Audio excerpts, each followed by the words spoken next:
এক সময় এক সবুজ জঙ্গলে অ্যান্ডি নামে একটি পরিশ্রমী পিঁপড়া বাস করত।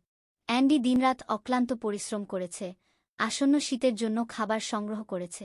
এদিকে গ্রেগ নামে একজন উদ্বিগ্ন ঘাসফড়িং আসন্ন ঠান্ডা উপেক্ষা করে গান গাইতে এবং নাচতে তার দিনগুলি কাটিয়েছিল। শীতকাল ঘনিয়ে আসার সাথে সাথে অ্যান্ডির কাছে ঋতু ধরে থাকার জন্য খাবারের মজুদ ছিল। যাই হোক, গ্রেগ নিজেকে ক্ষুধার্ত এবং ঠান্ডা পেয়েছিলেন, কোনো খাবার সঞ্চয় করেননি। মরিয়া এবং কাঁপতে কাঁপতে গ্রেগ অ্যান্ডির অ্যান্থিলের কাছে গিয়ে সাহায্য চেয়েছিলেন।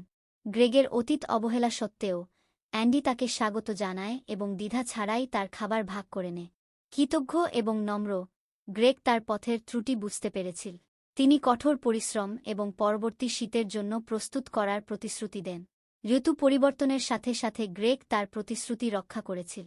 তিনি অ্যান্ডির পাশাপাশি কাজ করেছেন, কঠোর পরিশ্রম এবং প্রস্তুতির মূল্য শিখেছেন। একসাথে তারা পারস্পরিক শ্রদ্ধা এবং দয়ার ভিত্তিতে একটি শক্তিশালী বন্ধুত্ব গড়ে তুলেছিল।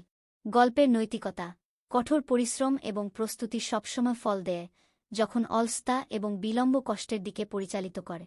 এবং অন্যদের প্রতি দয়া, এমনকি যারা বিনিময়ে দয়া দেখায়নি, অপ্রত্যাশিত আশীর্বাদ এবং দীর্ঘস্থায়ী বন্ধুত্বের দিকে নিয়ে যেতে পারে।